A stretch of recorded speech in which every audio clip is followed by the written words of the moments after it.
कपड़े धोने वाली बहू। शादी के पहले से ही विभा को कपड़े धोने का बड़ा शौक था। कभी नल के नीचे तो कभी तालाब के पास। अरे मेरी नीली वाली लुंगी नहीं दिख रही है। विभा की अम्मा, कहाँ रखी है लुंगी? अरे वो तो विभा ने परसों ही धोकर रखी थी आपकी अलमारी में, देखो वहीं होगी।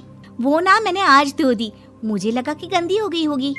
अरे कैसे गंदी हो गई थी? उसे तो मैंने पहना भी नहीं। हे भगवान, इस लड़की के कपड़े धोने की आदत से परेशान हो गया हूँ मैं। जितना तो घर में राशन नहीं आता, उससे कहीं ज्यादा डिटर्जेंट पाउडर का खर्चा है। इसकी शादी करवा दो, शादी जाए अपने घर में ही करे काम, फिर चाहे घर के कपड़े धोने हो या पूरे गांव के। हाँ ठीक बोल रही हो, देखता हूँ मैं कोई लड़का। वो दिन भी आ जाता है जब विभा को देखने लड़के वाले आ जाते हैं। लड़की मुझे अच्छी लगी।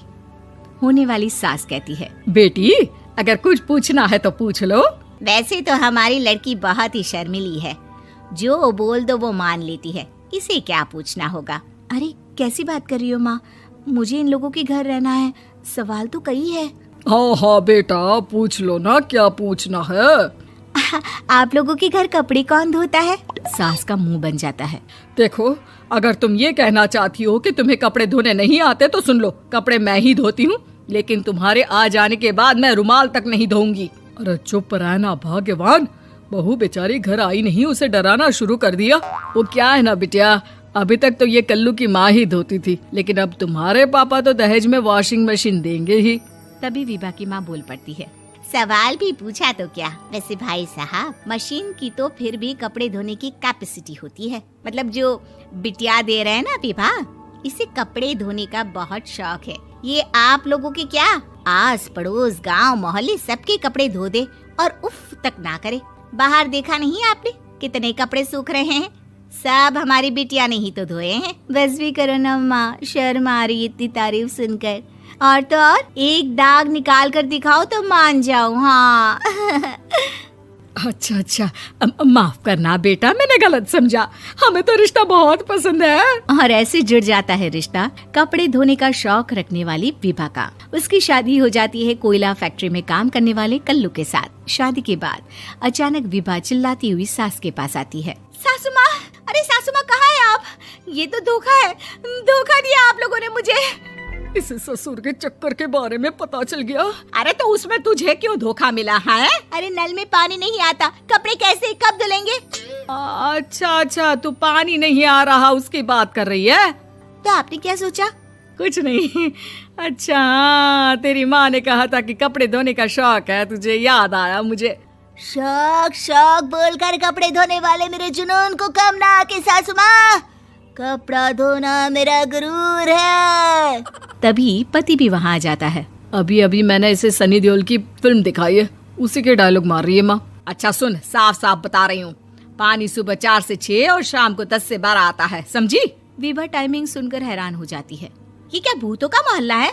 सुबह 4 बजे उठकर कौन कपड़े धोता है? 4 बजे टंकी में पानी जाता है, फिर सारा दिन धोना ना, किसने मना किया?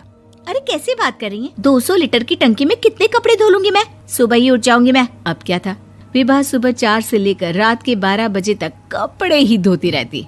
एक रोज सास पड़ोस से निकलकर कहीं जा रही होती है कि साथ वाली कहती है, हाँ कल्लू की माँ, जरा ये बताओ कि 2 साड़ी है, 2 ब्लाउज और एक पेटीकोट और एक नाड़े वाला लंबा कच्छा।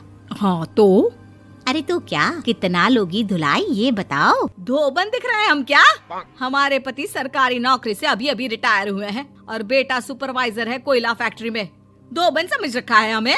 हाय रे कल्लू की अम्मा, माफ कर दो, वो तो मोहल्ले में यही सब बता रहे थे कि तुमने बहू को कपड़ा धुलवाने के काम में लगा दिया है। सास को पड़ोसन की बात सुनकर गुस्सा आ जाता है। वो घर पहुंचती है जहां घर के बाहर ही इतने सारे कपड़े सूख रहे होते हैं जितने कि किसी धोबन के घर पर। अरे ओ कल्लू की दुल्हन, बाहर निकल।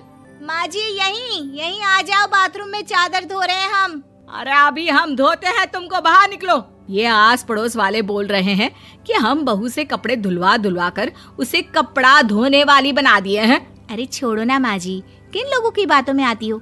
आस पास के लोगों का तो काम ही होता है कि वो किसी तरह सास बहू को लड़ा दे। बहू सारे घर के कपड़े धोती है, ये क्या कम है? बोलिए। सास को भी लग जाता है कि वो बहू का ये सनकीपन नहीं छुड़वा सकती, इससे अच्छा है कि खुद ही चुप हो जाए। एक रोज सास और बहू मंदिर जाते हैं, जहाँ सास की साड़ी वहाँ खड़ी भीख मांगने वाली से मिलती है। माँ जी क्या बात है, आपकी साड़ी उस भिखारन से कितनी मिल रही है ना? हाँ हाँ देखो तो, दोनों की साड़ी मिल रही है। क्या बात है कल्लू की अम्मा, तुम खुद को तो अफसर की बीवी बताती हो और ऐसी सिंपल सी प्लेन साड़ी पहनकर घूमती हो। सिंपल और प्लेन नहीं है ये साड़ी। तो क्या सोने के धागे से फूल बने हैं? कुछ भी सासू माँ, कुछ भी। हाँ बने थे इस साड़ी में सोने के धागे से फूल। मेरे पति लेकर आए थे मद्रास से स्पेशली मेरे लिए 10,000 की। ताहे भाई साहब इस भिखारन के लिए भी सेम टू सेम साड़ी लेकर आए होंगे 10,000 की। सास उस वक्त तो कुछ नहीं कहती, लेकिन बहू के साथ घर आती है और अलमारी से एल्बम निकाल कर लाती है। ये साड़ी देख रही है, ये वही साड़ी है जिसे मैंने अभी पहना था। इस साड़ी में ये जो चमकदार फूल दिख रहे हैं ना, ये सोने के धागों से काढ़े गए हैं। लेकिन तू लोकल वॉशिंग मशीन ब्रश से घिस घिस कर सारे फूलों को निकाल कर साड़ी प्लेन कर दी। मुझे माफ कर दीजिए सासू माँ। और तो और, जब मैंने तुझे तेरी गलती के लिए कुछ नहीं कहा, लेकिन तूने तो सबके सामने मेरा मजाक ही बना दिया। क्यों? बहू को समझ में आ जाता है कि अब से उसका कपड़े धोना बंद।